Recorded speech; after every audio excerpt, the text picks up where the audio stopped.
in the beginning, all films were short. It's not a charity. We're not here to help you. We're not here to help your cause. We're there to make our money make money. It probably takes a year to 2 years to really start seeing money. That title of executive producer on a feature is not the same as the title of executive producer on a television show. Because what you're seeing on television right now is history in terms of where decisions are being made today. Don't give yourself a bad review before you start. I'm sorry, I'm super awesome, and this is my pitch. What are recommendations for packaging? Getting to the right person at the right time, and you have the right piece of the package that they want to see. And be able to adjust, because the plan will never execute exactly as you plan it. If you set aside money for social media, for a publicist, for marketing, things like that, and really you don't have to sit behind those dollars and you can have more control of your own release. You can't go wrong. As for me, I knew that my episode was either going to be awesome or fine. That's the risk you take.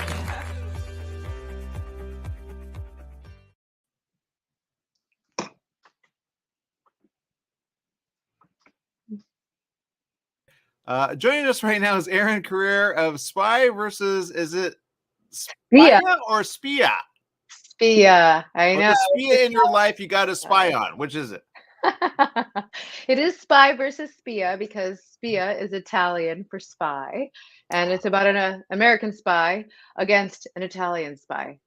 Oh, even better! I love it. I'm already like I'm having like theories in my head about this. Obviously, it looks fun. It looks like something that I want to see more of. And I know we could check it out right now at the 18th annual La Femme International Festival right now. That's the poster of it. I love the background that you have of it. But is he holding a gun or is that something else? What's going on there? Yeah, that's definitely not a gun. So this is a spy. This is an action rom-com spy parody. And if you see there, that's actually a hairdryer. Okay, I'm not gonna lie. I'm not. Wait, hold up. Does it have like a AK like attached to it, like hidden, or because I see her with the mic? But I mean, okay, what kind of spy is this? So this spy is Carlo Il Bello, and he's a member of something that's known as the Gruppo di Supermodelli Speciali, which translates to the group of supermodel spies. That is an Italian group of spies dedicated to high fashion and jawlines so sharp they could be used as a weapon. So the conceit of Carlo Il Bello, as you can see him doing his little dance there on screen. It's a fun. Carlo Il Bello is perhaps what one might call vain, and he is a great spy, but he sometimes blunders. So, for example, instead of pulling out a gun at an appropriate moment, he may pull out a hairdryer or other items appropriate to coif himself and keep himself as beautiful as any James Bond that ever walked the earth. Whereas the other character, my character, is Erin Anderson. She's an American spy from Minnesota, but she's also Irina Volka, Russian soprano, because of course one of the best ways to ingratiate yourselves into the lives of high-level Russian officials is by singing opera.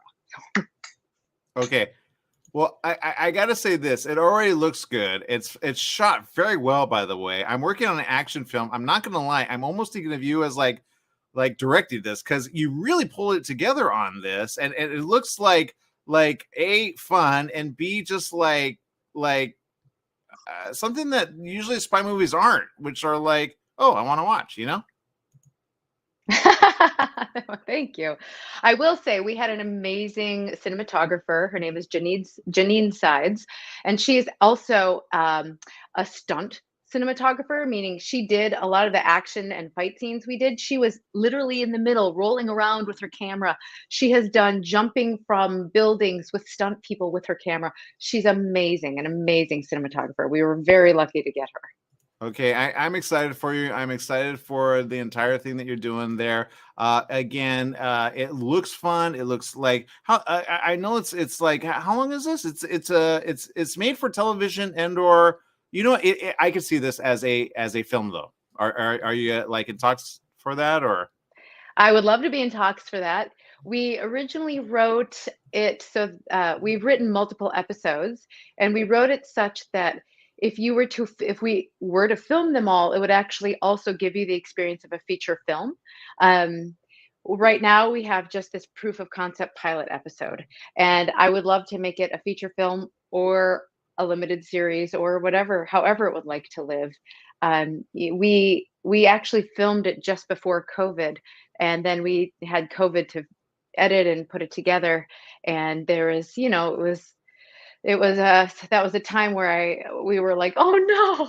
And now I'm so glad that we finally got to finish it and bring it out after COVID. So I would love for it to be a feature film and or anything anywhere else that would like to live. Well, I can see any and every like makeup artist kind of like be like that other spy, because they got to go anywhere and everywhere. Kind of like what was that one with Affleck? And he brought like his entire team to kind of like, remember they were like part of a news crew or something, and they Argo?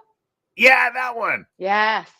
Right, it kind of reminds me of that in a way. I mean, it's not, but I like how you put it at the end of this, because you have a synopsis on this. It says if you like Moonlighting, True Lies, Brooklyn Nine-Nine, or Naked Gun, it's kind of like in that same kind of like field of, hey, don't take it serious. It's not Mission Impossible with Tom, but I can see Tom kind of having fun in this, Yeah, well, didn't he do, what's the movie he did where he played the film producer and they're all making that action movie, and it's they're making an action movie, and Tom definitely lets himself have. There's so many people that it's almost too many to say thank you to, but John Norton was our editor, and he really did such an amazing job for us, and I kept making changes and changes and changes.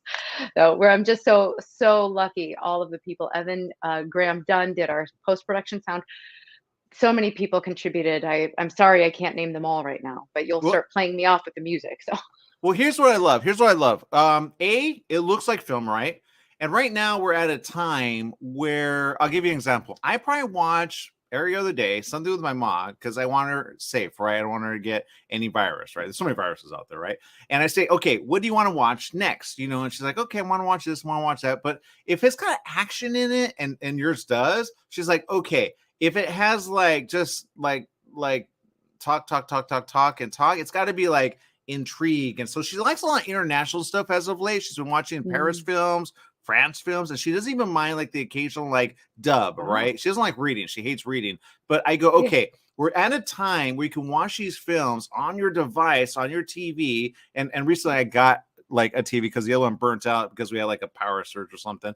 And I got it, at like, Target for like, less than like $300. But my point is this: you can watch your film and you shot it really well. And what is that? Is that 4K or just because it looks pretty like high def? Yeah, it's 4K. It was actually one of the reasons we were so lucky to get Janine to shoot it, is that she had just gotten her brand new camera and she wanted to play with it before she went back to her job on Queen of the South, if you've ever seen that show. Yeah. So we were so lucky. She was like, yeah, I'll come I happen to have this time open up. I would love to come play with my camera and experiment and make sure I really know how to work with this on your proof of concept TV pilot short film.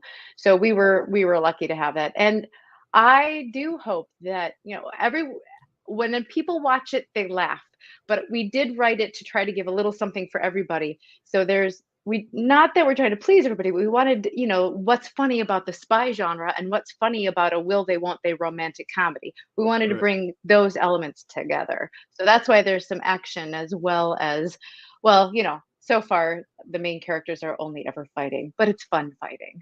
Well, I think it's fun. Even the first few, like probably 8 to 12 seconds, you show that and people are already like hooked, and I think you can make anything out of that. You got a great cinematographer, great camera, by the way, because I'm already thinking like of a film including like wolves and like like vampire and something that hasn't been done. But do you have that like in your head somewhere?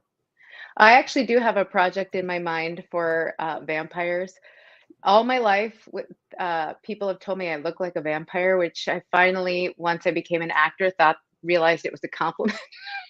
It is. It's fierce. It's fierce. And people don't understand it's some people believe in like the how do I put it? Like, okay, if you were a wolf, what kind of wolf would you be? Ooh, well, I am from northern Minnesota, and I would be one of those gray wolves, one of those sleek, mysterious gray wolves who stares at you with their eyes when you drive up in the middle of the night and your eyes shine on them. I don't know if you've, they're like timber wolves in northern Minnesota, so they're very mysterious and a little eerie. And if I were a vampire, the thing about being a vampire, of course, the sucking blood part isn't very appealing to me. I'll just put it that way. But think about, you would finally have time to learn all the languages you want to speak, to master instruments, to read all the books, watch all the movies. I would be able to watch everything on Netflix. I mean, that's what it would give you, the gift of time. Just saying. I think you should call it Blood Hunter.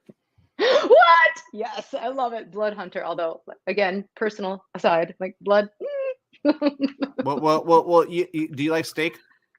No, I don't really. I grew up vegetarian, and I only started eating meat in my 20s. So I can't say that I like it or don't like it. I just it's not my first choice. It's not my go-to. She's a reformed wolf, people. All right, so there you go. That's my story. I'm sticking to it. No, great job, Erin. I can't wait to see more from you. Great team you put together, and thank you for bringing it to the Femme Film Festival. It's something that I can't wait to actually see. I'm definitely going to go ahead and purchase this so I can watch it, because I have some ideas that I think people need to know about, and I think you have the team to do it. So I think if you guys are for hire, I have a script just waiting that includes wolves and vampires. But we call them wolvies. Wolvies. I'm going to tell you something. Actually, one of my nicknames in my old band was Wolfie. That's funny. Oh, really? Yeah. Well, it's about a band called Wolves. We got to talk. Yeah, the Wolvacious. What? That's amazing. It's a whole thing. Incredible. All right. Make it a great day. Thank you for spending time with us. It is the 18th annual La Femme International Film Festival. It's happening this week. It's on demand. Go check it out. Great film. You're going to see more from Erin, I guarantee it. And great job to the entire team. Make it a great one, okay? Thank you so much. We're very excited to be part of the LA Femme Film Festival, so thank you. Absolutely. More after this. In the beginning, all films were short. It's not a charity. We're not here to help you. We're not here to help your cause. We're there to make our money make money. It probably takes a year to 2 years to really start seeing money. That title of executive producer on a feature is not the same as the title of executive producer on a television show. Because what you're seeing on television right now is history in terms of where decisions are being made today. Don't give yourself a bad review before you start. I'm sorry, I'm super awesome, and this is my pitch. What are recommendations for packaging? Getting to the right person at the right time, and you have the right piece of the package that they want to see. And be able to adjust, because the plan will never execute exactly as you plan it. If you set aside money for social media, for a publicist, for marketing, things like that, and really you don't have to sit behind those dollars, and you can have more control of your own release. You can't go wrong. As for me, I knew that my episode was either going to be awesome or fine. That's the risk you take.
That's right. It's the 18th annual La Femme International Film Festival. You can get your tickets right now at lafemme.eventive.org/films. You can check it all right there, and I guarantee you are going to love each and everything that you get to participate in. And also, there's actually going to be a live viewing on Thursday, Friday, and I believe, well, you can check it out.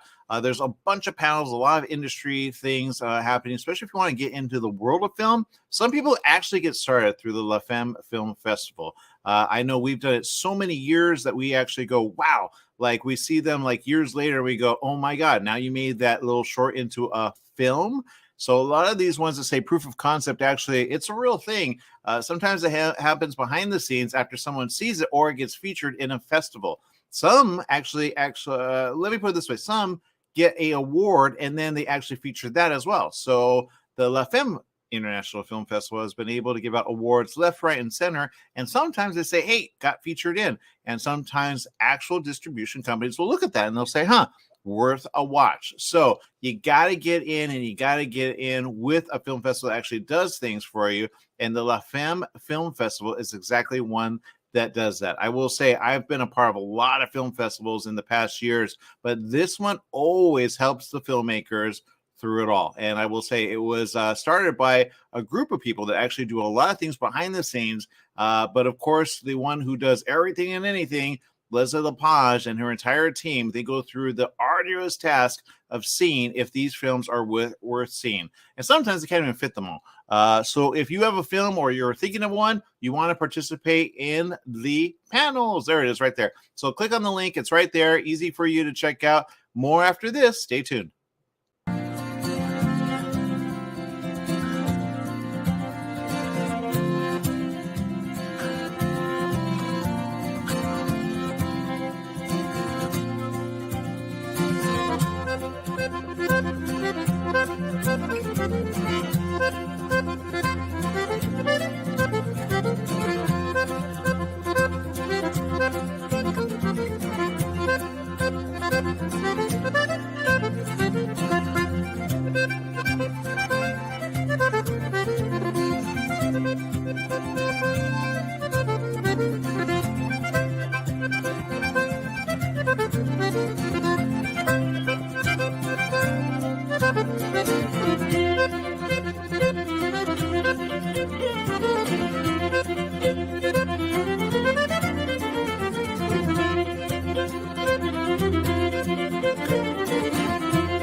That's right. It is the 2022 Lahi happening at the La Femme Film Festival. Reina Bonta's here with us. Reina, welcome to the show.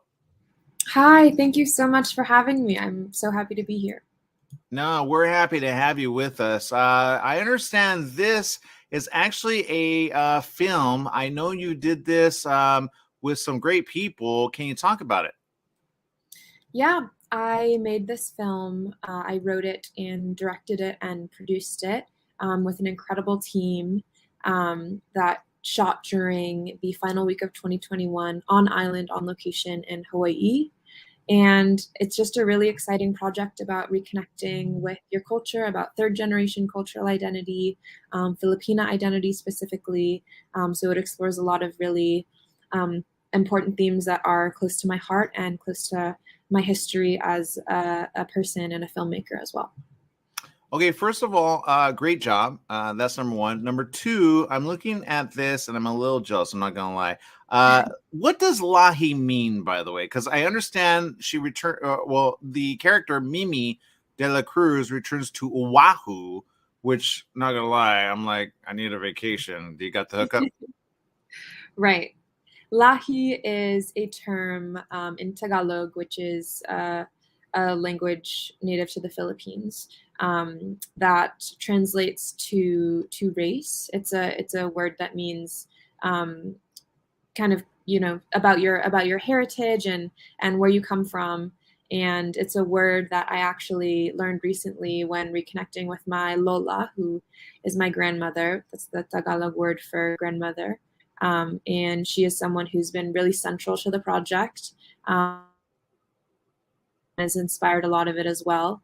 And she actually appears in the film as an actor, as our Lola apparition. So creating the film and even going as far as to naming the film as a word that was inspired by her is something that's always been a real pillar of the process of making Lahi. Okay, now I appreciate you more than you know, because I understand you are you studying film, and is this like your, because I see the student thing next to, you know, short. Yeah, I just graduated from Yale University in Connecticut. This was my senior thesis project, so it was in fulfillment of my degree in film and media studies. And it also is kind of catapulting my postgraduate life and real world life as a filmmaker. So it kind of served two key purposes in that way. And I feel really grateful to have made something that is both something for school, but also is kind of helping to break me into this industry.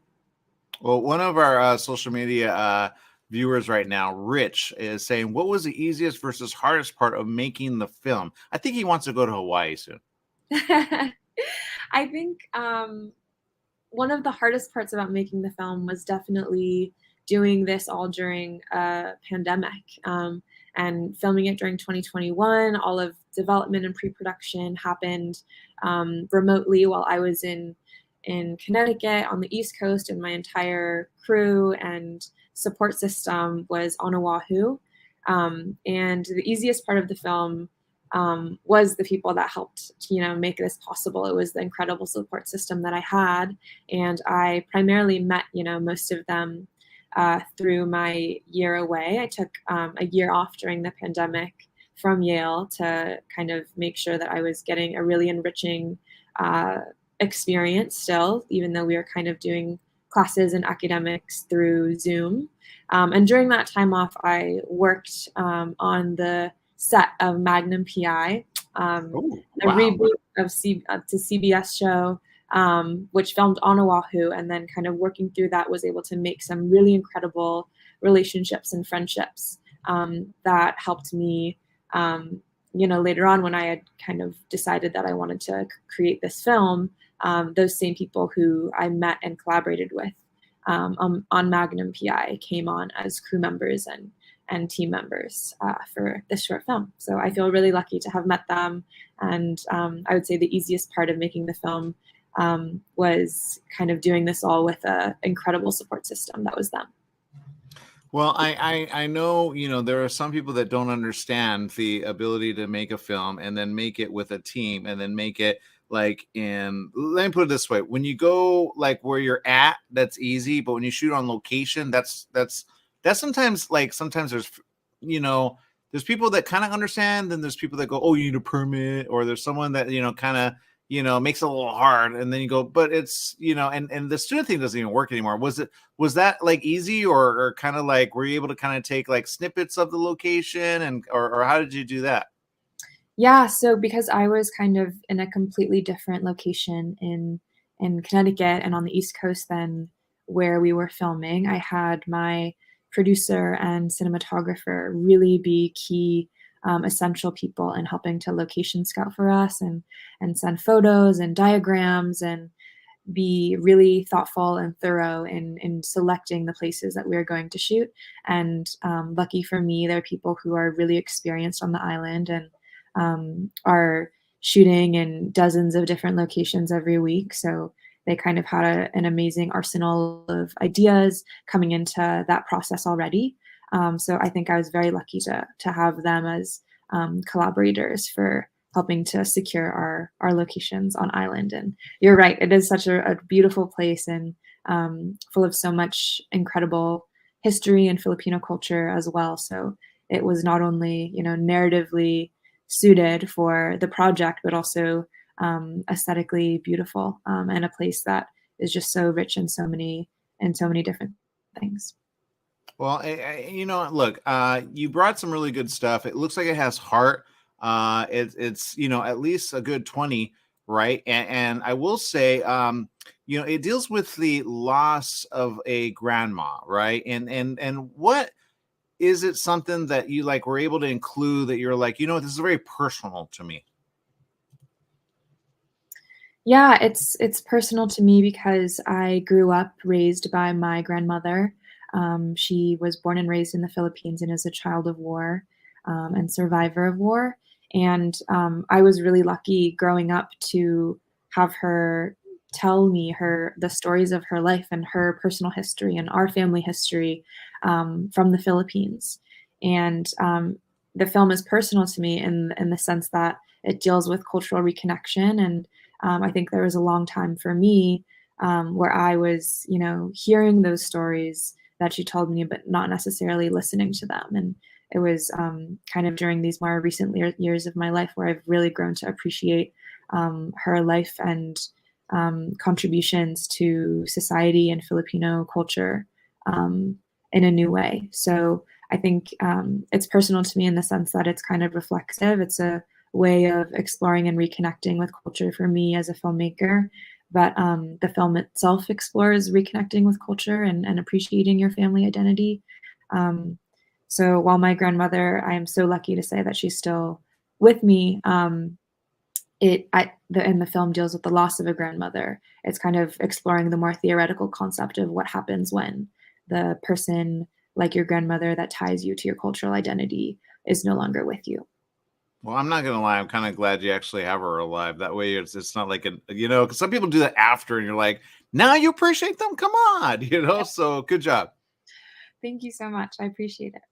All right, you can check it out right now. It's all available. It's Lahi. I love the name, by the way. I think it needs to go next level.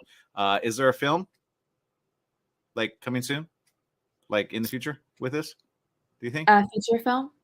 Yeah. In the works, yes. Something expanding this same concept is in development. So I'm even excited. better. Okay, awesome. You got to bring it back to us. Okay, we'll be the first to feature. I guarantee. Good job on this. Looks great. Great poster, by the way. It already takes you and you go, okay, what's that about? I think I'll rent it. So good job, great job, and keep it going. Okay, thank you so much. Have a great day.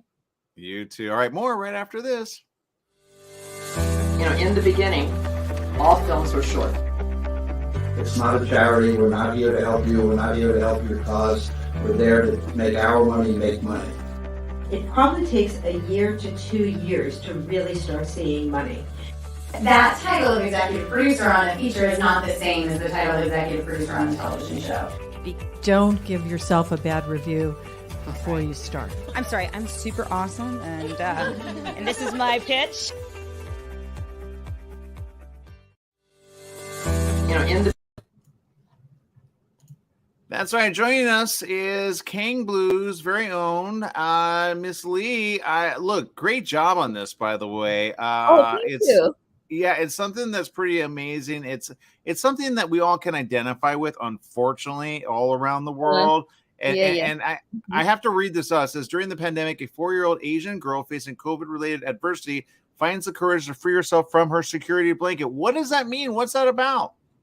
Oh, it's about actually everything during pandemic season, 2020. We all went through so much of an overwhelming feeling of loss and anxiety.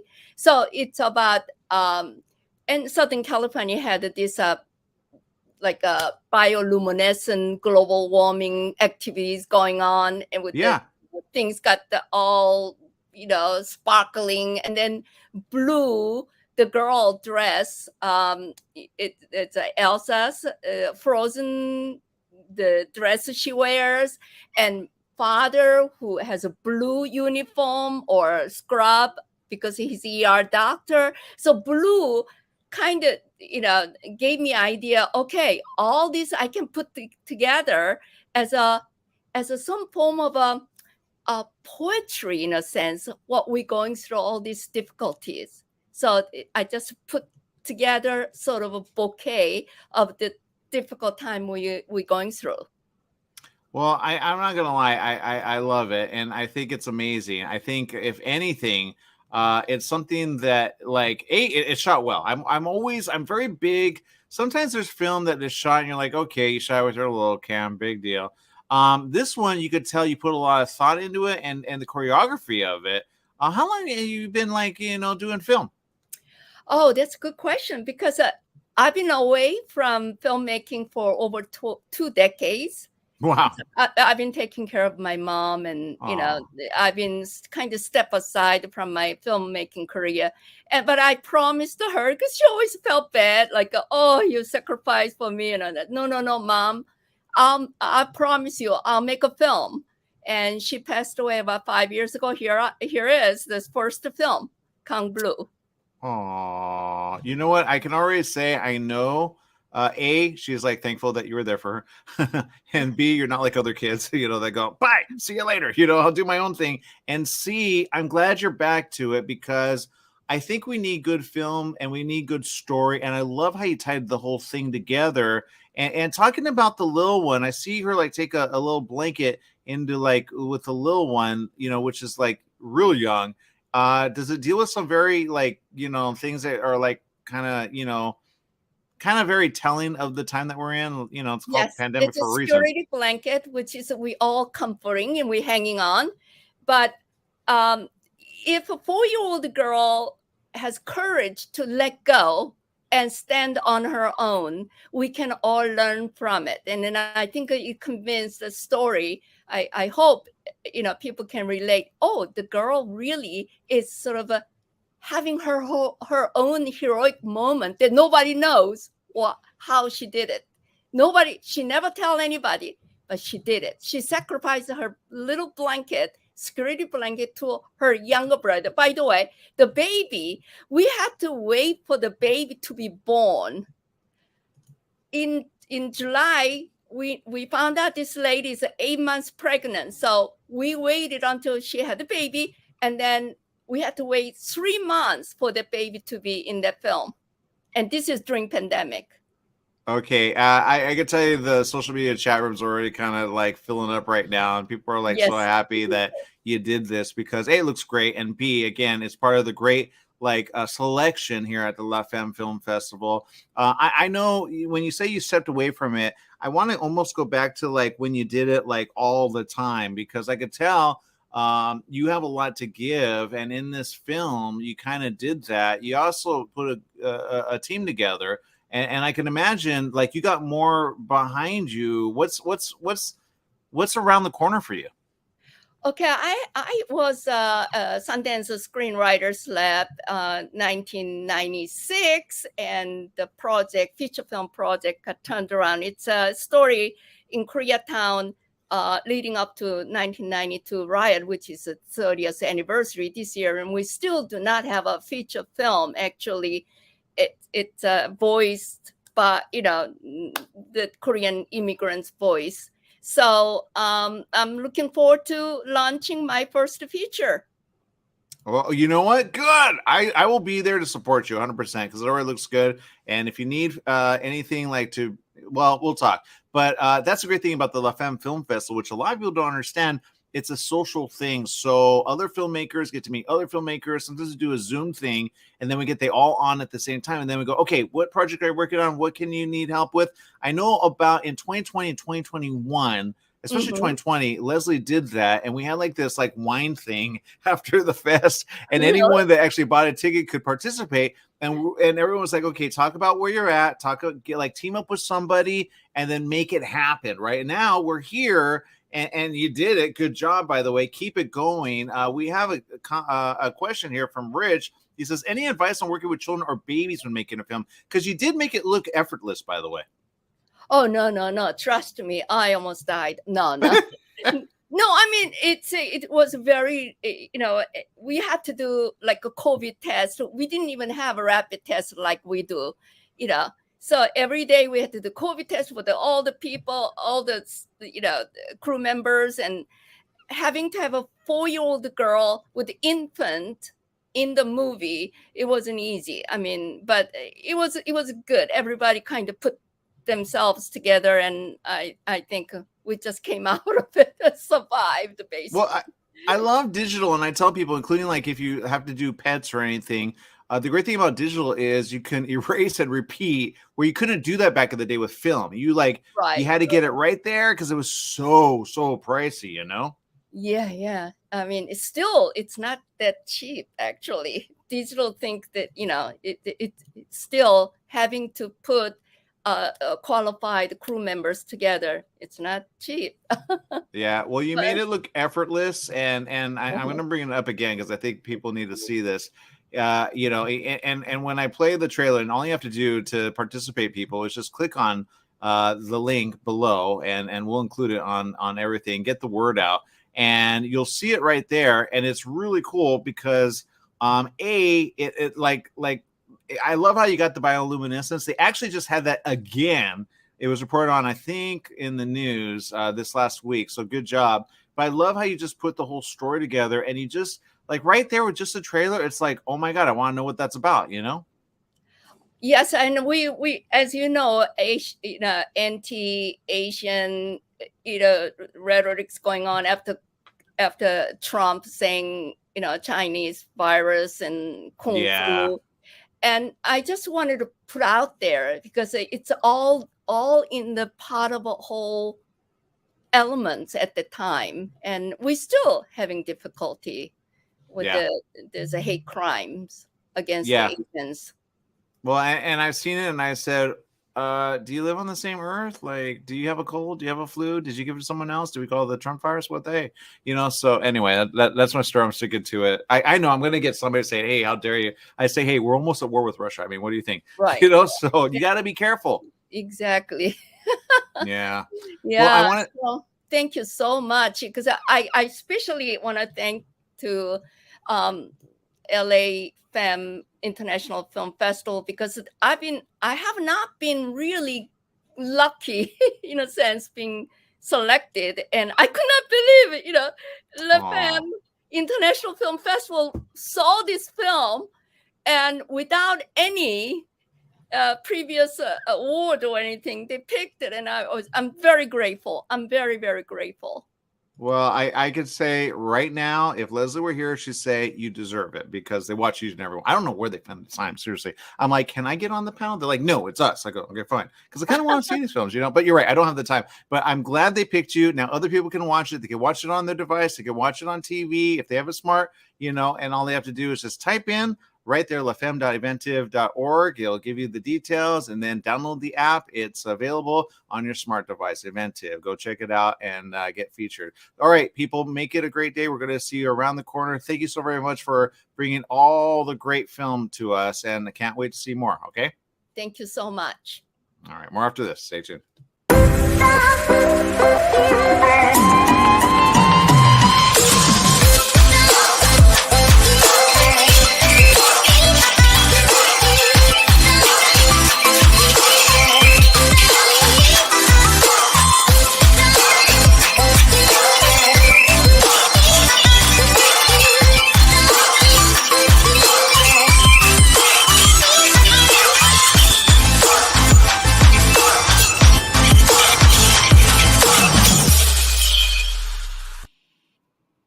We got with us Marissa Cohen, which I'm not going to lie, Marissa. I think when it comes to lighting and cinematography, you're probably the best, set design. There was one other one that we had, maybe a wolf thing with earlier. But how, did you light yourself, or did you have it lit, or is that part of a film that you're on? Are you on the backstage of a new feature you're doing?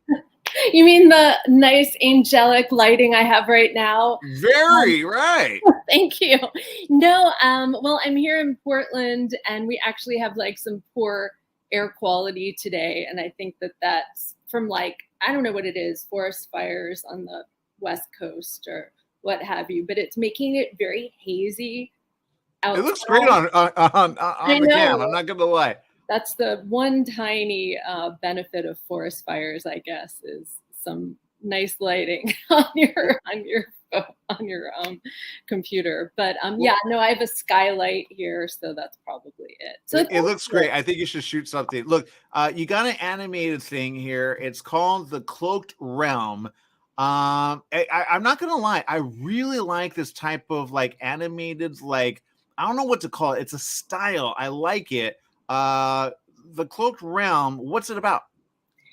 So The Cloaked Realm is two stories from American science fiction writers who wrote about 100 years ago, actually. And we put these two stories together in a feature where we fully animated their stories, which foretell many science fiction themes and current issues, even though the stories were written so long ago. So what you will see is two science fiction stories retold, reimagined, and we put some of our own take into the stories when we wrote and animated them. So yeah, that's what we did. We've been working on this for almost 10 years now. It's been an epic project. Yeah, we have a small team. We've all put our hearts and souls into this. we really wanted to bring these old stories to life because we think that a lot of people, don't know about them. They have, like I said, they have a lot of very modern, relevant themes for today in them too. Well, I think it looks good. I think it's like telling.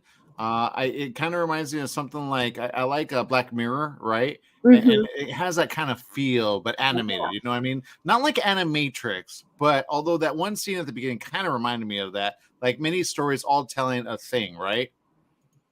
Yeah. Oh, that's a great comparison. Dark Mirror. I love that show because what we have here is we try to have a lot of twists and turns, things that you're not expecting in the story that will be surprising and just kind of unusual animation that you don't see every day.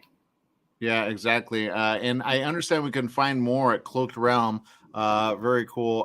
Rich also is asking this question: animated sci-fi, such a unique combination. Are there any movies that inspired you to make the Cloaked Realm or affected how you visualized your film before rolling the camera? Ooh, that's good. We didn't even roll a camera, Rich. But I like that. I don't know. We're fans of a lot of the old classic science fiction movies, like Star Wars. Everybody says it, but the old Star Wars, things like Tron. We got, when we screened once, we got compared the style to Aeon Flux, and we were like, we love that. That's so great because those are some of our favorites when it comes to something like Aeon Flux, when it comes to combining sci-fi, animation, storytelling. We just like that one too, but there's a lot. I should have had a nice little cheat sheet here to tell you all my favorites, but and I'll say this, what attracted you with these stories that put like a whole theme together? Because it usually is a theme, and I like how he said anime plus sci-fi. It's a unique combination, and it's one that works, especially like when you want to make it like a film. Because I just saw something, it was an anime, and I showed my mom because I like anime. My mom doesn't really, care for it, but I'm like, this is interesting. It was a film, I think somewhere from like Asia or something like that, and it was about time travel. He goes back as a boy, saves the girl, and then he goes back and forth, back and forth, back and forth. But his past affects his future affects his past. Then they made a feature, and I was like, and they took every scene that they did in the animated and they made it feature. There's other films like that.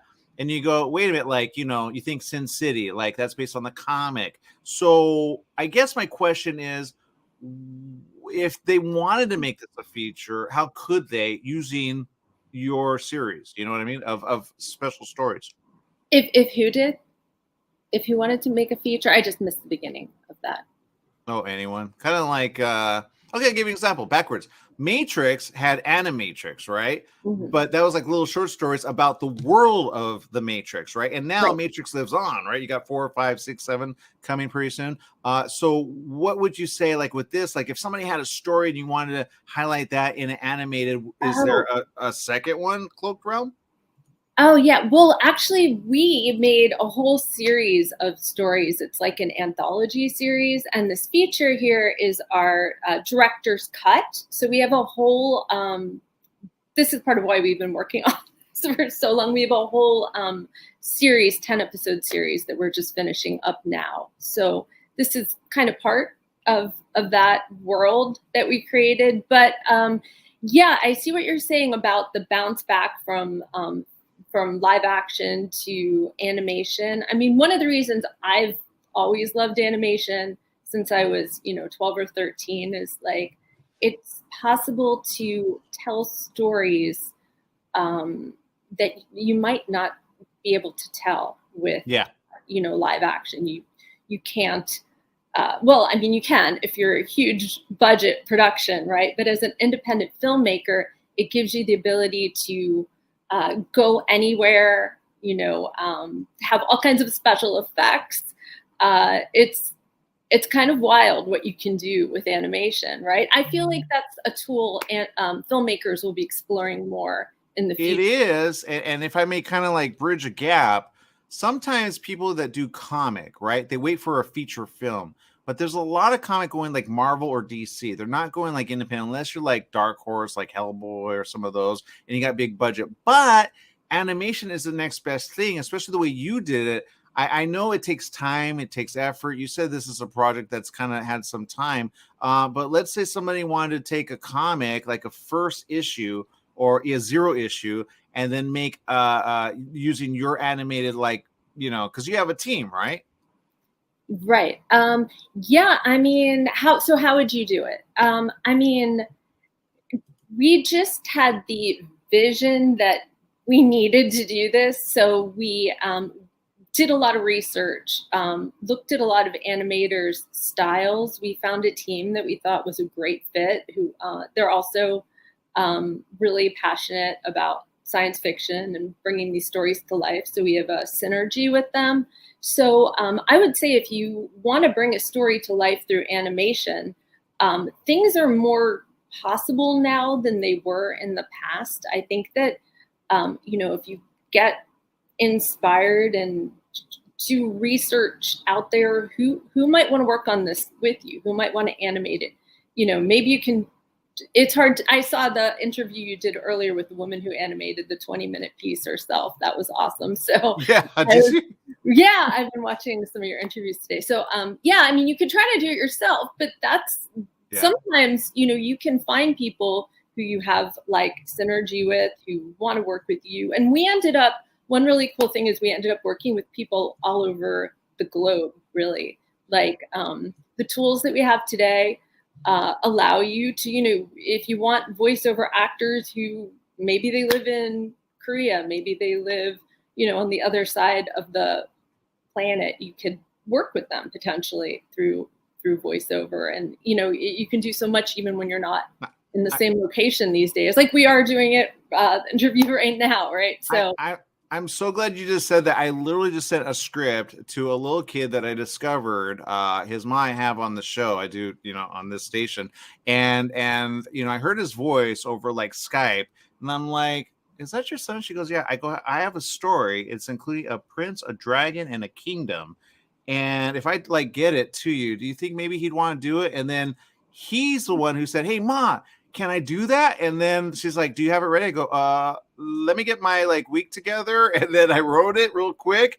And then I sent it out this morning to get him to like do the voice for it. Cause I tell you, like the voice, all you have to get, you get them when they're young and they got that special voice. It's like, you know, English, you know, but it's got this like little twang, like he could do like a Celtic thing, right? Or a Scottish, or you don't even know where to put it. And you're like, you know, so you get that, then you could put the animated later, which I know it's going to be an animated flick, but at the same time, there's so many ways to tell a story through book, right? You could put a book series of that, which evidently they did. And then you could put like film eventually, but this is called proof of concept. But I say, get it seen, get it made, and then get it next, you know, for the next, like, what's around the corner for your next flick? Well, we are starting to work on the second season of this series. We just don't want to stop. It's like our vision to keep animating these science fiction stories. So we're trying to keep going. You're on the right track. Thank you. Yeah, it's fantastic to be in this film festival. We're so honored to be part of LA Femme, and we're just, you know, hoping to meet people, keep it going, and keep on with our path. Well, good job. If I were in the award judging category, which I'm not, I would nominate this, just so you know. So good job on everything that you guys are doing. Keep it going and keep pushing, okay? I appreciate that. I would nominate you for best interviewer. I appreciate that. Thank you. Do they have a category? It's host. Okay, got it. Okay, host of the year, maybe. I don't know. All right, thank you very much, Marissa Cohen. You can check out her film right now. It's here at the La Femme Film Festival International. You can actually stream it to your device right away. I'm telling you, just go ahead and check it out. They put a lot of sweat, time, and tears into this. Sometimes it looks real easy, but I'm telling you, it takes time. All right, people, will be right back right after this. You know, in the beginning, all films were short. It's not a charity. We're not here to help you. We're not here to help your cause. We're there to make our money make money. It probably takes a year to 2 years to really start seeing money. That title of executive producer on a feature is not the same as the title of executive producer on a television show.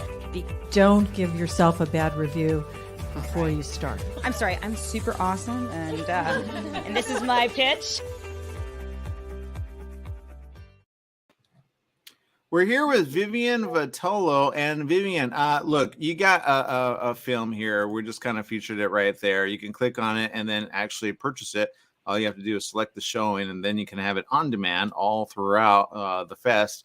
I will say this: it's a short, but it's called 5-Star Review about Jen. What's Jen doing? Well, thank you so much for having me. Kylie, the writer, actor, and producer, wanted to join, but she is stuck at her other gig at the moment. So thank you for interviewing all of us and all the things that you're doing today. So Jen is finding herself in a interesting intersection of home sharing and psychological, mental, internal situation that she's trying to figure out what to do. And 5-Star Review is basically her journey of that. So it starts out where she meets her host, and throughout our short film, we see her grappling with many psychological and mental questions, internal questions. Okay, well that's a little scary when you say it that way. I feel like like yikes, right? Oh, there's the knife. Okay, that makes sense. So question, whenever you get something done like this, working with a team like this, what's that like? Well, the team is everything, right? I'm just somebody who, has the title director, and this all happens because of my team. We are so blessed to have a diverse female-led team that really loves horror. It's a genre that's only led by 5% of women. And I mean, we were all on board, so it was really simple, so fun. And I think as everybody who's watching, that it's a big lift to shoot anything, whether it's a short or a feature, commercial, or their personal projects. So when everybody's on board and they are all enthusiastic, it's really fun, and it's a great journey, though hard. So we're really, really proud and excited to push it over the finish line and have it at festivals like your own. Yeah, and again, this isn't your first short, right? This actually is my first narrative short. What? Yeah. It looks like multiple. I mean, even the poster. I got to bring this up because it looks cool. It looks like a nod to something that I think everybody kind of sees a little like Stranger Things. Did I see a little like a little nod to that? So probably, but only because we took the classic artist of their poster of the genres and put it into ours. And so I think Stranger Things are doing the same. So that's probably why our film and our poster have been shot a couple of years ago. So it was in the can, I think, before Stranger Things came out. Yeah, got it. Okay, Rich is asking this. What was the dynamic like directing Kylie, who was also one of the lead actresses in the film? Also, what scene was the most challenging to shoot? That's a good question. That's a great question, Rich. So Kylie and I have actually worked together on theater projects. And so this was our first film working together. And she is incredibly talented, and she's really open. She works together with Alex, who was Kelly Thorne, our other actress, myself, and Barbie. And so she really was open as the writer and as the actress. So it was kind of like a seamless thing. This 5-Star Review really was a collaborative effort. I can't say that from the top down, without one of us, there wouldn't have been a film. And that's where the magic happens, I think. I think the most challenging scene was, well, so there's two answers, right? Technically, our most challenging scene, I think, was the outside, shooting in a Brooklyn neighborhood that in a short, we didn't lock it down. So that was the most challenging, where you had car alarms and flavor of the streets. And so while it was wonderful, it was very hard to get some dialogue. People underestimate, right? Anything and anything can go on unless you like have a crew or you have police ready to go, or you have like, you know what I mean? And that's usually like big budget, like Marvel or, you know? Yeah. And you know, you kind of really appreciated those budgets when you're sitting there as, you know, shooting in 3 days and you know, knowing that you only have a certain amount of takes to do, and you're kind of like, okay, do we go with the happy accidents? Do we you know, looking to Ben, who was my sound guy, and you know, do we have it? Do we have it enough? And we nailed it, I think. So that was the most challenging scene with her. But as the performance, it was, I think, maybe she has to answer this, but I think sitting there for the end of the scene, end of the movie, just, I don't know if everybody's seen it yet, but you'll see it when you see the end of the movie, when she's just laying there. I think maybe that as an actress could be the most challenging, because you're acting without actually doing much. Well, and sometimes it's hard to like, you know, as a director, right?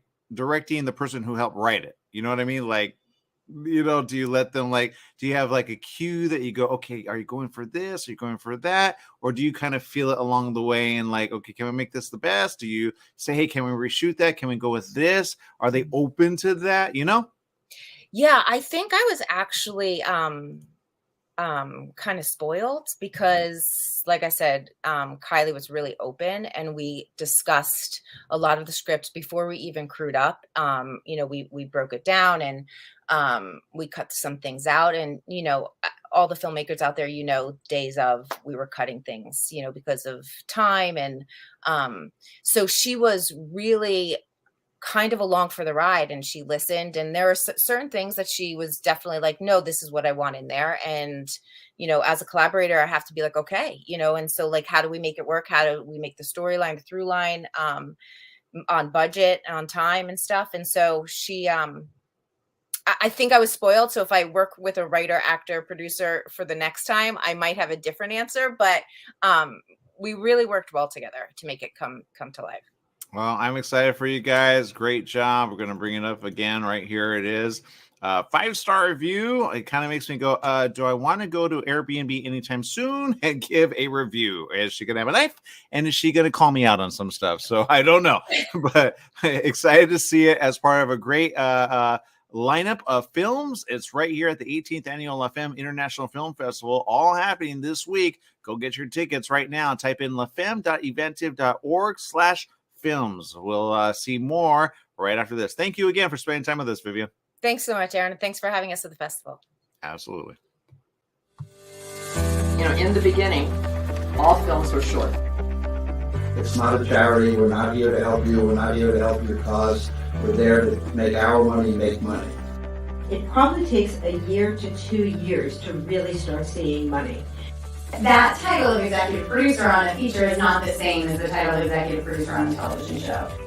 Don't give yourself a bad review before you start. I'm sorry, I'm super awesome, and this is my pitch. Joining us right now is someone who understands a little something about a lake, especially Lake Pluto. It's something happening, and I will say this. We got Biz with us. Biz, look, this film, I understand it's one that we're going to want to watch. It's like a good short. I mean, it's almost half an hour, a little bit over. But anything with the lake, you kind of go, do I want to be here? Because there's nothing good with lake and like, you know what I mean? Or is it like, you know, like. Yeah. Lakes tend to give you a creepy vibe, right? There's a lot of mystery with the lakes. Kinda. And I'm not gonna lie, I like, you know, roughing it, but I'm not sure I want to be in a film with this. Well, can you give some perspective? Yeah, I mean, for the film, it's a lot about someone going to nature to find themselves, to get some time away and clear their mind. But while they're out there, they get way more than they bargained for. They meet their doppelganger, and it's like meeting themselves and having a sort of interaction with themselves, but is it really them? Yeah, that's never fun. And look, it's shot really well, by the way. I mean, it looks big Thank you. budget already. So great job on putting a team together. Not gonna lie, I don't know how you shot it with all those lake scenes. Did you use like a drone? Did you use? I mean, your cinematography is amazing. Yeah, I have to give big credit to my director of photography, Emily Kordovich. She did that. We did do some drone photography as well. I was cam op on that, and we really went out there into the backwoods of the Catskills to get all that beautiful footage with all the, the seasons changing. A lot of, fall time footage and all the leaves changing, the colors. It was really quite amazing out there. Yeah, not sure I want to meet my doppelganger. Wait, so can you give me kind of like a clue what happens when you meet your doppelganger in this film? Like, what are you supposed to know? Or because it looks like do they take your life? Did they take place of you? What goes on?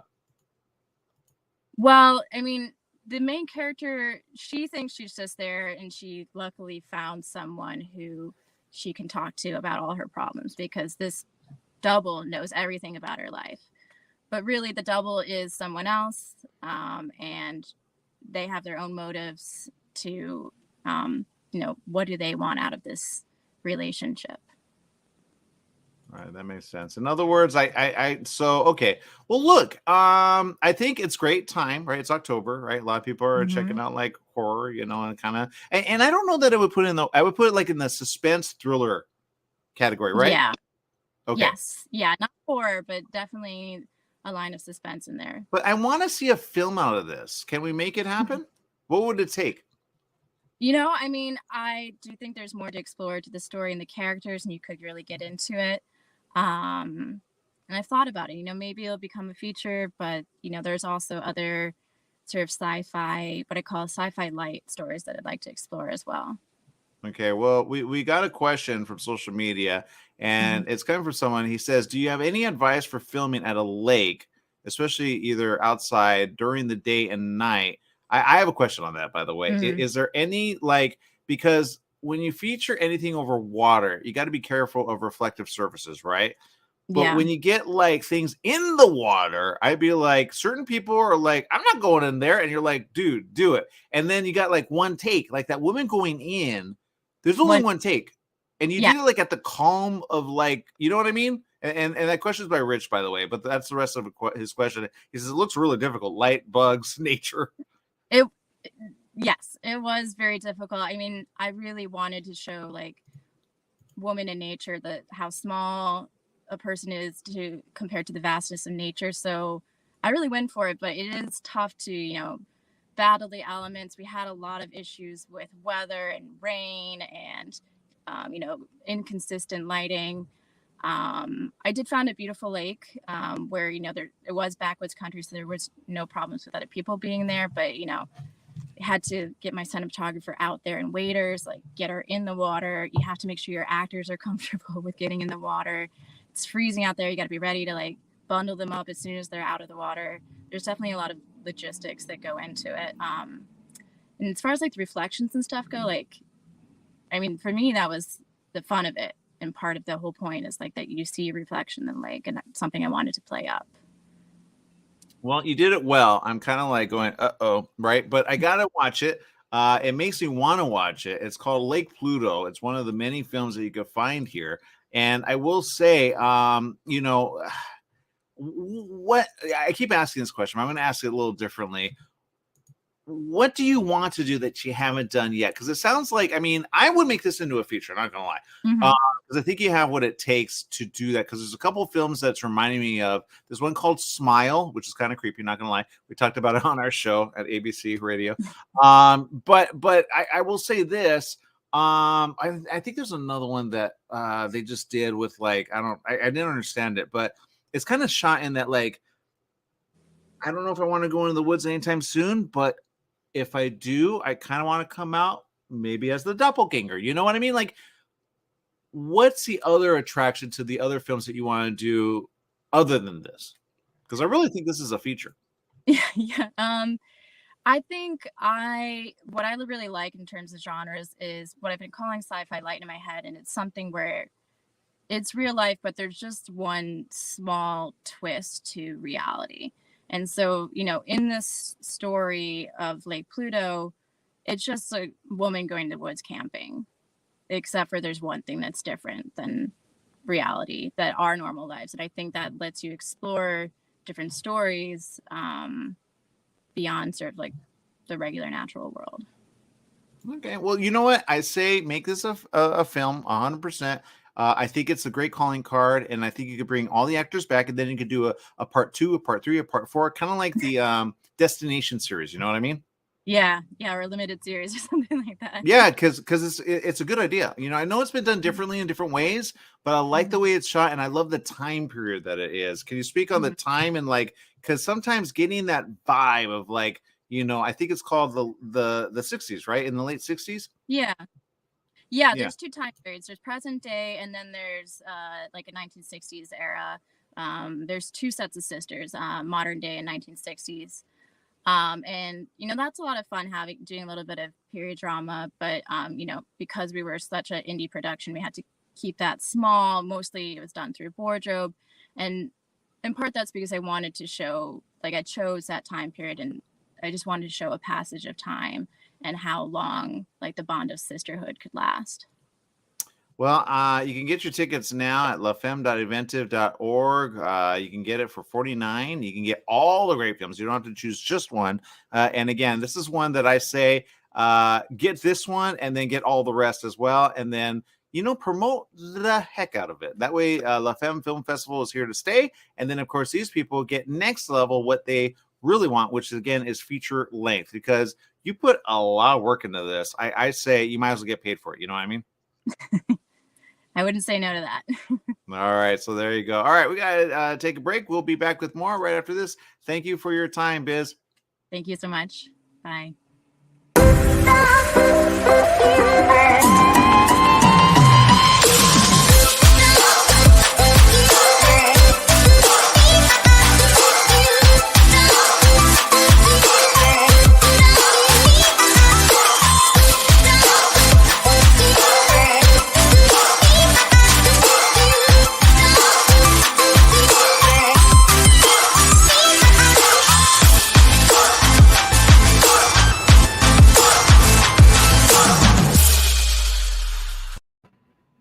Joining me right now are a team that do everything they need to do to make it happen. It's called, well, let me put it this way. We got Rachel Weisz with us and Genevieve Cortesh, which is also the director of this. You two made something happen in this, and it's kind of a thing which I say, good job.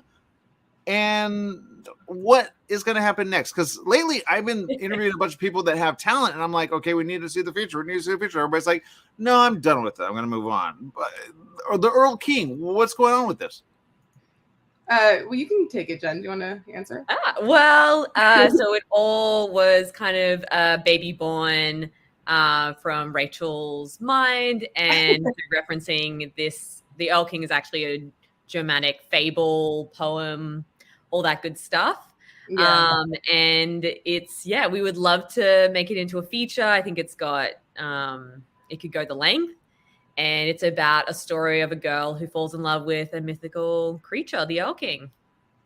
Okay, Rachel, look, whenever you have mythical, I think it's kind of cool, but whenever you have like a tale of the 1800s, including a king and a earl, what was it about this that you said, okay, Genevieve, I'm in? Well, I don't know. We were trying to find a female-centric story, and I am all about adapting fairy tales and fables and kind of showing them for what they really are. So this was one of those where it was, not much of a leap, because the fable itself is pretty dark.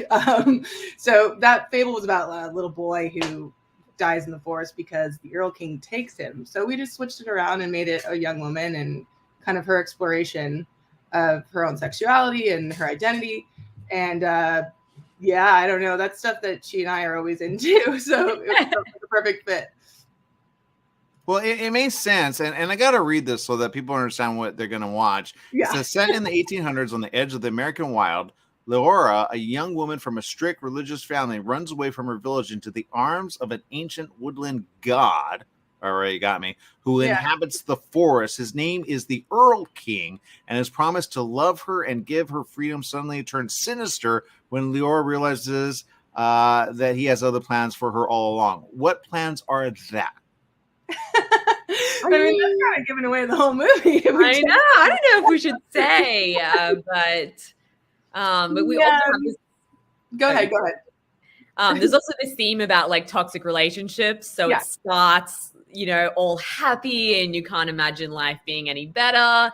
And then you find out that your partner has ulterior motives and is maybe manipulating you. And so there's some interesting themes in the film that kind of explore that. But I don't know if we should give away what his secret is, because that's kind of the end of the film. Okay, all right. I think Rachel has like something maybe for the next film then that he could do. Is he like in a multitude of them? It sounds like it. For us to make this a 15-minute movie was a huge struggle. The script kept getting longer and longer. There's a lot that we want to do with it that we didn't get a chance to. We have like a whole backstory on the Earl King and, when he was in Germany and all these other things that we'd really like to explore in a feature, but it was just too big, obviously, for a little short. Okay, well, Rich is asking this. What was the casting process like for the Earl King? It was fun. I mean, we needed a creature actor. So that group of people, really fun group of people. They're always up for anything. And we actually got a suggestion from the Creature Creation House, Symbolic Arts. And that's where we found Marty Matulis, and he's the creature actor. Yeah. That's a good name for a creature. Yo, Is Marty. Yeah, Marty. The creature that kills us all. Okay, so Genevieve, I love your name, by the way. I feel like you're kind of like a let me put it this way, like, isn't there there is like a prince and a princess. What is it about this era that really like has that thing that kind of has you kind of going all in? Is it like a dream? Did it start with a dream? Did it start with the idea? How'd it go? I think we both love setting things in a time that's away from now, because obviously you don't have technology. You're not set in a modern environment. You're set in an older environment. We loved that it was in the woods, that life is a lot more basic. It's not all these different things. It's very simple for the characters. And I think we both love fantasies that are set in the 1800s and around that time. And one of our biggest references was The Witch, which has similar elements to our film. That makes sense. Why not have a witch and an earl all together? That sounds cool. I do not want to be in the woods with you guys anytime soon. Does that make sense? Smart move. Yeah, smart. You're like, good, you're not allowed. No, I'm just kidding. Look, a great job on this, by the way. We're all about promoting people that are doing great film. We especially are promoting, okay, I'm going to throw this out there, and remember, don't shoot the messenger. I heard this, and a woman told me this. She said, I keep hearing, and she heard this, I think she was like at lunch or something, or maybe it was coffee at Starbucks, and she heard people talking over their shoulder, or she was eavesdropping, I'm not sure, and they said, women don't know how to direct it. They don't know how to write good film. What's your answer to that? I mean, don't shoot the messenger. I didn't say it. I mean, if you look at Phoebe Waller-Bridge, you look at Mindy Kaling, you look at so many, Greta Gerwig, Olivia Wilde. I mean, I think the Catherine Bigelow. There's so many fantastic directors and writers that are female or female identifying. So I would say you just gotta let us in and let us show you what we got. Yeah, evidence. I say don't let you. You might kill me. But go ahead, Rachel. Go with what you were going to say. I was just saying the evidence speaks for itself. If you let a woman write and direct, it's a solid piece of art. I just, it's a different perspective, which scares some people, but, Well, I love that, because sometimes guys don't understand women that love like horror, thriller, like all this stuff. Sometimes they're in the closet about it. I think you need to come out and because there's something about it that some women are like, no, I like romance. I'm like, I have not met anybody that likes romance anytime soon, but they all love horror and thriller. What's that about? I mean, I don't know. I've always been drawn to horror movies. I like the I don't know. I like that you're able to give like a solid message and a cultural view through the lens of horror in a way that it's actually palatable and people are hooked and listening and really watching. That's what we were trying to do.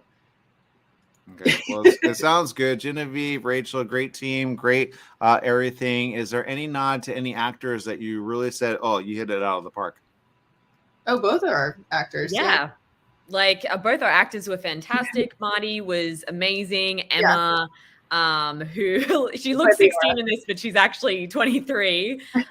Emma Halen, she was incredible to work with. And we had some great supporting characters that are only at the beginning of the film. But yeah, we were really lucky to have an incredible cast, but also an incredible crew on this. Yes, definitely. Yeah. Well, good job. I see it's a student category. I can't wait to see non-student, because if you could do that with student, I mean, imagine what you could do next. Like, wow. Thank you. Absolutely. All right, we got to take a quick break. Again, click on the link. It's lafemme.inventive.org/films. You can get it. You can get just one if you just want to see this, or you can get them all for a simple little price of $49.99. All right, people, we'll take a quick break. We'll be back right after this. Stay tuned. Thanks.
joining us right now are two people that are doing it well. It's all August at 22. We got Mary Elizabeth Monda, and I'm assuming Sophia?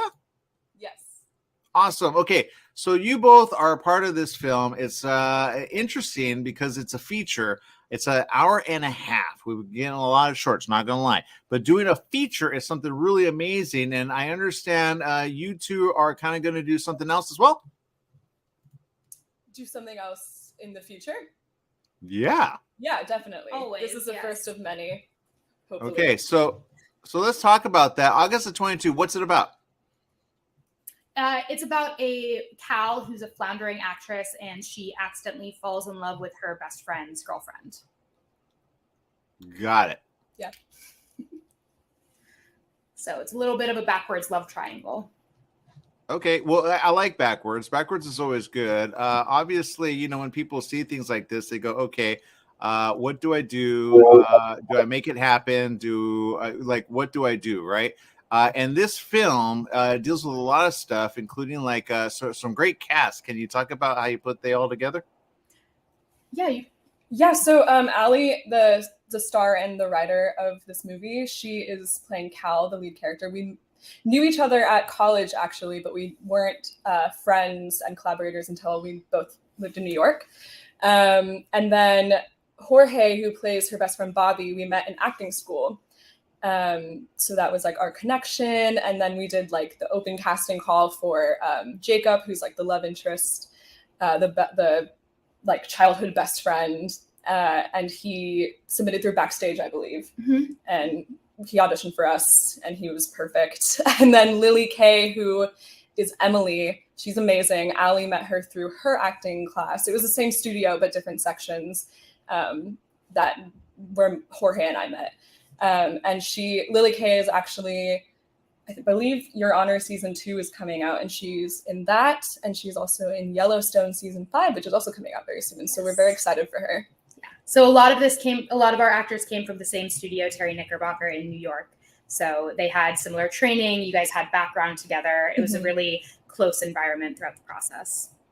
Okay, well, I love it already. It looks amazing, by the way. It's a film that I could see a lot of people going, okay, I get it. And you know, a lot of people are kind of looking for like stuff that are like from, let me put it this way, like people that go to college, right? This is like a college type, not real call, but like, you know. Yeah, it's a very young film. We all made it when we were quite, early days in New York. It was all our first feature. So whenever somebody asks me about it, I call it a very young movie. Like everybody that was on set, most of it was our first feature, I think, for our main crew and cast at least. So I think that the themes within the film translated fairly well to our creative team as well. And it shows when you watch the film, and the audience seems to respond well to that. Yeah. I do think like there are some people maybe in their like, 40s and 50s that might watch this and resonate with it as well, though. Think back to when they were 22 years old and when they were making interesting decisions in their life. Yeah, we recently showed at a festival, and we had some parents come up to us and say, oh, that's how our children have been acting. And they can recognize their early 20s kids kind of acting as if their world is collapsing within them and everything is feeling like it's the most important thing right now. So that was really interesting to see an older crowd connected with it in a way. And let me put this out there, because sometimes films are made to like have like, okay, I'll give you an example. There's sometimes films that are like, like Paramount, the big guys, right? They hire usually older people to tell young youth stories, when in reality, you got to let the youth tell stories. And you don't want to be like thinking you're young, but you kind of have your pulse on something. And I say you need to get kind of like you guys, like if you want to hit that, like one who says this is exactly how this generation is, acting, and I hate to use the word generation, but it's called like the youth of today, or the kids that we used to be. I'm not going to give my age, whatever. But my point is like, it makes sense because this is kind of the humor, the way it, Yeah, totally. Yeah, I think it's important when certain communities tell stories for those communities, and age plays into that as well. Yeah. Because I hate old people kind of telling young youth stories when I'm like, that's why it doesn't resonate. That's why it's a bomb. But I think this will make really good, like, you know, in like, especially, I love that it's on every device, right? Anybody can watch it. Your friends can watch it. College people can watch it. They'd be like, hey, dude, I totally get this. Like, they can identify with one of the characters, right? And I will say this, someone is asking in social media, Rich, he's saying, what top 3 pieces of advice would you give to anyone brave enough to make a full feature film? Because obviously, I mean, you put a lot of time and effort into this, and again, great cast. Yeah. Top 3. Yeah. I think the first piece is finding friends and people that support you. Yeah. We met really randomly. I walked up to her in a coffee shop because I heard her talking about films, and I thought that she would be somebody that I want to know. Yep. So kind of be brave and also find your community that, like you were saying. Yeah, I think those are 2 great pieces of advice. 1, be brave enough to want to do it.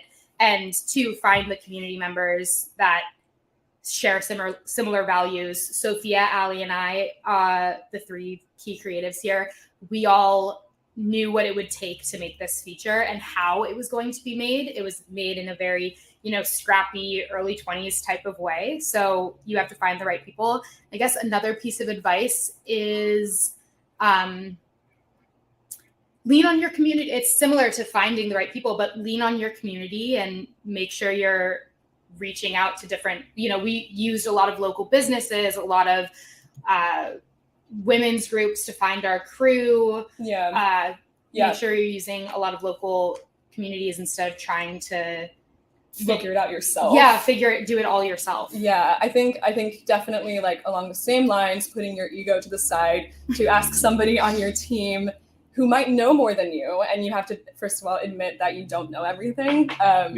And just go, okay, you know, these are my strengths. This person's good at the logistics and budgeting, and we have a tight budget, so I need to talk to this person about this thing. So, yeah, especially with like indies like this, you need to be super, super careful with budgeting. Yeah, and, definitely.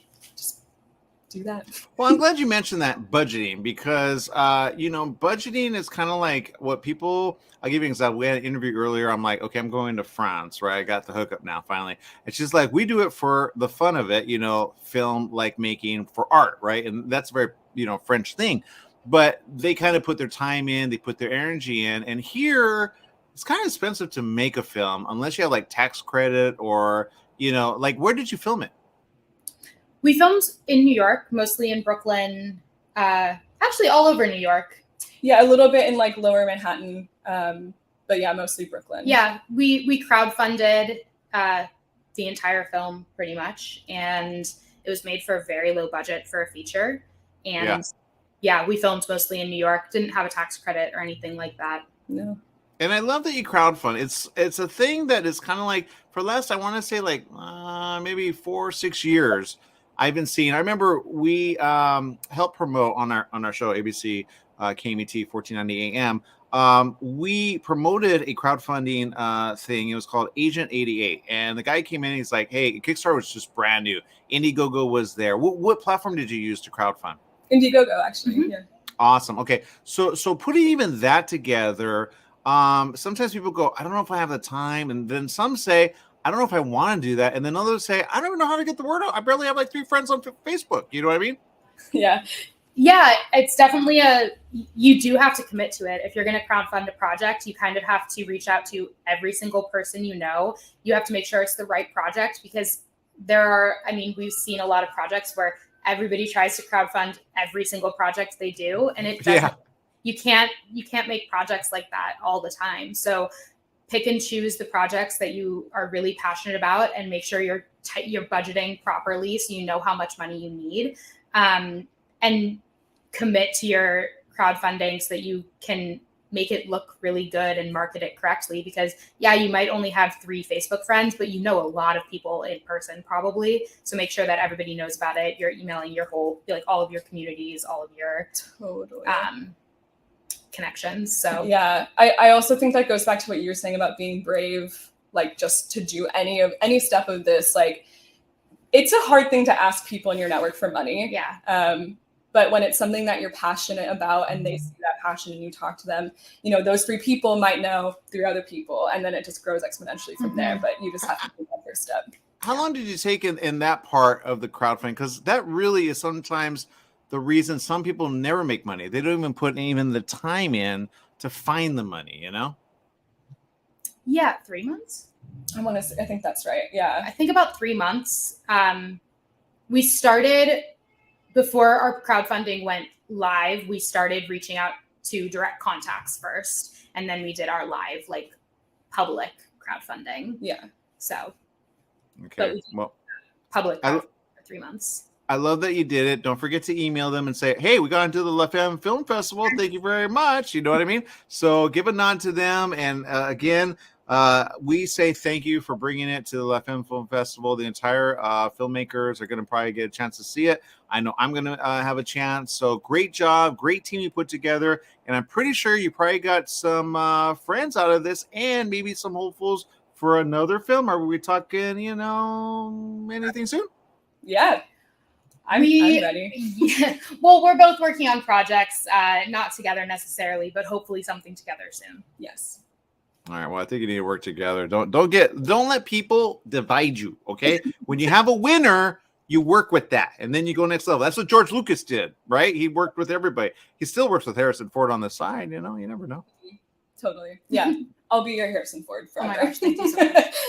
There you go. All right, people, make it a great day. Thank you very much for spending time with us. And again, we look forward to seeing this. Again, click on the link. It's available for you. Get it now while it's here. Okay. Thank you, everyone. Thank you.